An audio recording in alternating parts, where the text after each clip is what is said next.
Hey, what's up everyone? Welcome to your object-oriented programming piece of this course. In this episode, we're going to try to cover the key concepts of object-oriented programming so that you can understand what it is, how it works, and start grasping some of the more complex concepts. So we're going to start again at the basics, just taking a look at what code we have here by default. So we're within a class, and inside of this class we have a method. And in the very first video in this course, we talked about what each one of these components are. We're not going to go over all that again, but the thing you need to realize here is that classes build the infrastructure to make complex applications possible. So here's an example, right? If you wanted to build a website where, like a social network as an example, you're probably going to have thousands or hundreds of thousands of users, or even more, depending on how popular this website gets. And when you're working with lots of users, or lots of photos, or lots of videos, or lots of posts, you need a way to basically represent these kinds of things in code. And you can think of the blueprint for these different possible things as classes. And then each individual item is known as an object. So classes are the blueprint, objects are the instances of that blueprint. So another way to think about this is, imagine you're making cookies at Christmas, and this is the example I always use. You're going to have a cookie cutter, which kind of defines the shape and the structure of the cookie, and you can use that cookie cutter to make numerous cookies. Now, you're probably wondering, what does cookies have to do with object-oriented programming? Well, that cookie cutter is your class, and each one of the cookies is an object. The class defines the general structure, and then each time you make a cookie, you can vary it a little bit. You can use different icing, or you can cook it longer, and each cookie is unique in its own way. And these would be the objects. So that's very theoretical, and theoretical examples usually don't hold up perfectly. So what we're going to do is we're just going to go through building some classes and start working with them inside of our code. So the very first class, Learning Java, we can expand upon this, but we're not going to be making tons of instances of this class. We're probably only ever going to make one instance of this class. And you might see that something like this. You'll create a variable of type Learning Java, and then you just give it some name, such as short for object, and then you say new Learning Java. And this is the structure you're going to follow for creating pretty much all objects. So this obj here is an example of an object.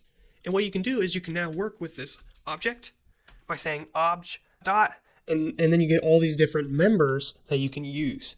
So for example, what we're going to do is we're going to create a method, and it's going to look like this. We're going to say public, and it's not going to be static. And this will help illustrate the difference between a static method and an instance method. So we're just going to say void output.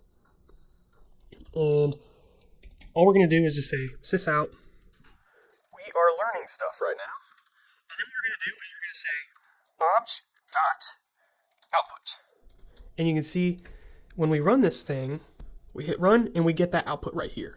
So output becomes a member of this object, right, that we created. Now a static method is a little bit different, because in a static method, and I'm not saying you should actually put it here, but just so you guys can see, you can call it on the class directly. So you can say learning Java dot, and one of the methods on here is main.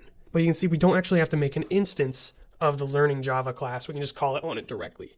And basically, when we execute our Java application, that's essentially what's happening. The static method main is being executed, which starts our application. You'll often see this setup where we basically create an instance of the class we're in, and then we can start invoking different methods on that object we created. So whichever way you set it up, that's totally fine. You can pretty much get the same thing done, but a general practice is that we want to avoid static methods whenever possible, but maybe it's debatable for very simple applications. I like to use static methods. So what we're going to do is we're actually just going to go back to how we had it. So we'll get rid of this and get rid of that. And we're going to get some input. So let's see if we can remember this. Scanner equals new scanner. And this is going to take system.in, and then you just got to import scanner. So we've done this about a million times already, so hopefully you're starting to get a hang of that. And then you just say scanner.next line, and we can assign this to some variable, like so. And let's just say we say this is name. If we're trying to store a bunch of information about a student as an example, it might get obnoxious to have a bunch of different variables as their own individual thing, especially when we're working with numerous students. You know, if we're trying to build an application for a school and they got a few thousand students, we're not going to want to have another variable, name 2 for the second student, and name 3 for the third student, because the application can't really scale because if there's more students than variables here, we would have to change the source code and redistribute our application, and that's just not going to work. So instead, we need a way to generalize it such that we can add new students and they're not named to a particular variable. So again, with the theory, we just need to make this a little bit more concrete. So what we're going to do is we're actually going to figure out a way to represent a student using our very own class. So what we're going to do is we're going to go into our package explorer, and inside of source, we're going to right-click new class, and we're going to call this student with a capital S, and you're not going to check public static void main. You only want one of those for your application. That's the starting point. Hit finish, and this is our class. And what we can do is we can now define the structure of what a student is supposed to look like. Again, this is the blueprint. So for example, a student is usually going to have a name. So what we can do is we can say string name, like so. So we create a blueprint, and part of this blueprint is that each student needs a name. So back in our code, we can actually create our student like so. Just in a similar way to how we created a new scanner, what we can do is we can create a new student as well. So we say student, and you can call it S, or you can call it student with a lowercase s. New student. And now what we can do is we can say student.name and set that to scanner.next line. So we have the same exact functioning code, but now it's just organized a little bit different because we're working with a student object. And the benefit here is we can group things together that are all tied to this particular student. So for example, we might also have a string major. If this is for a school, like let's say it's a university, this person might have a major. So what we can do is we can say student.major and set that equal to scanner.next line. And we can throw some prompts in here. So we say sysout, what's your name? So then what we'll do is say, what's your major? And we can get this from user input. So we'll save that and then run this. So what's your name? Caleb. What's your major? CS. And that is now all stored within this student object. Now we're not actually doing anything with the students, so the program just ends and the student's never seen again. However, if we are working with a database, when the application is closed or when you hit save, you could basically go through all your objects and store that information in a database. And you can get into very complex ways of doing that. There's things called object relational mappers, which will basically map your objects to a relational database. Or you could use something a little bit more flexible, maybe MongoDB or another NoSQL database. All that is totally up to you and not really in the scope of this intro course here. So what we're going to be doing is not necessarily storing this information in a database, but we are going to get some practice working with these students. So we need to use some of the tools that we've been building up to make this more useful. Specifically, we need to use a loop so that we can create multiple students, and we don't necessarily know how many times we're going to use this loop. So when we have a loop that just goes on forever until we tell it to stop, this is known as a sentinel loop. Similar to how when we talked about loops, the loop just kept going until you got the password correct. In this situation, we can make the loop keep going until we tell it to stop by pressing Q, for example. So let's go through an example of what this might look like. We'll say while, and what we're going to do is we're going to thin out this code just a little bit. So we're just going to have the scanner to start with, and we'll go through creating the user and stuff again if we need.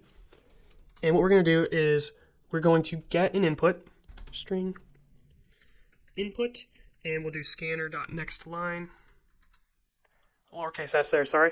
And then inside the while, we're going to check to see if we're trying to stop the loop.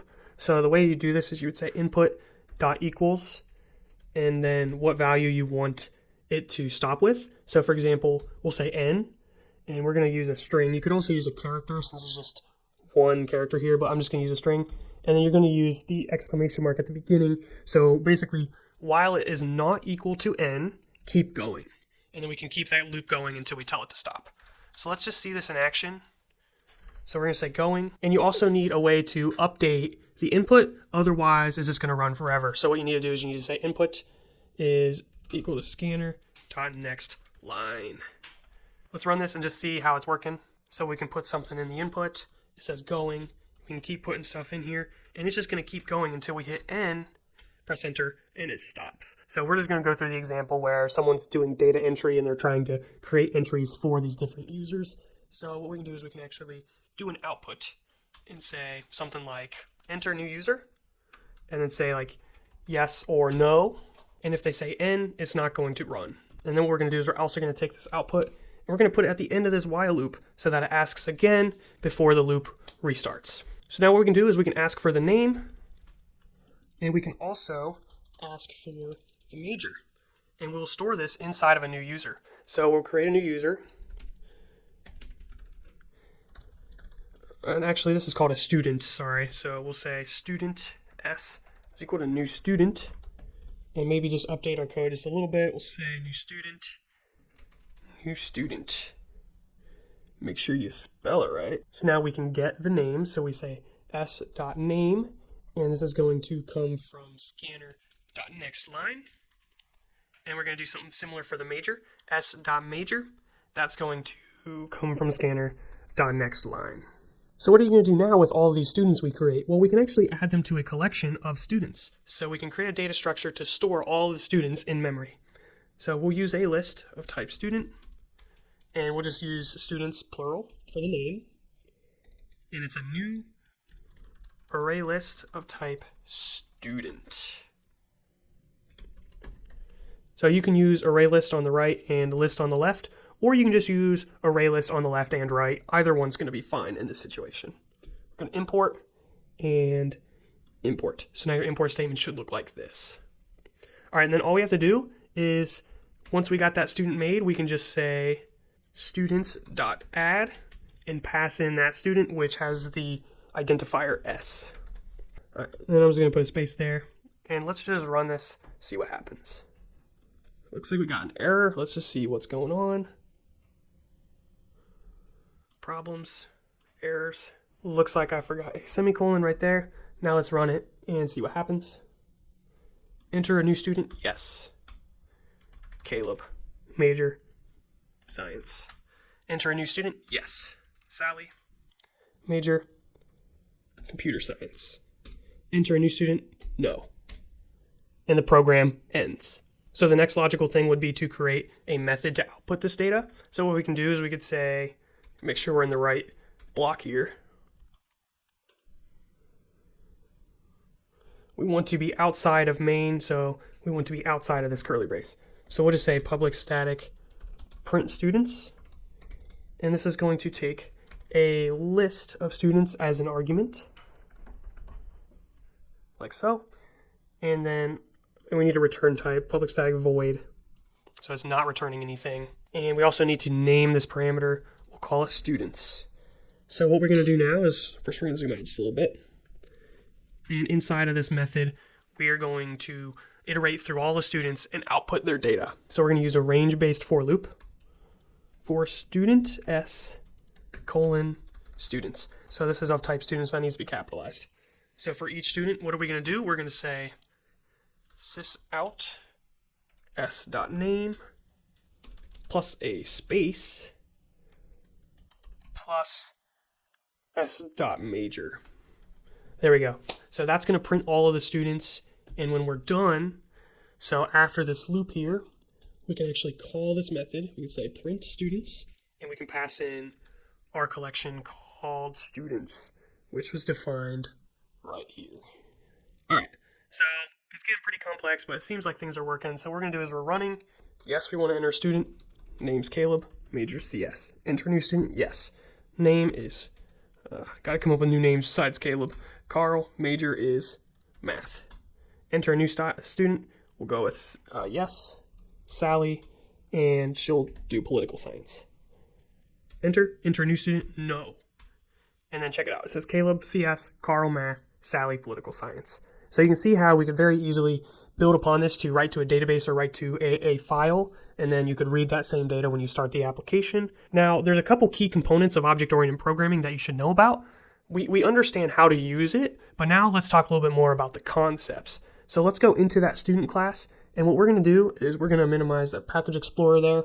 We're going to create a getter and a setter, and these are just special methods used to get and set data, and they're used for something known as encapsulation. And what do I mean by encapsulate?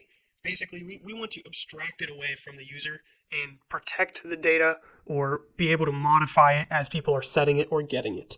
Let's just go through an example because that's a lot of words. So the getter is going to return a string, and it's going to be called getName. All it's going to do for now is just going to say return name. So that is how we define the output, is with the return keyword. Next, we're going to have the setter to allow us to set the data. So you're going to say void set name, and this is going to take an input. We'll call it name. Then you can say this.name is equal to name. So when you prefix it with this, you're referring to the one inside of the class.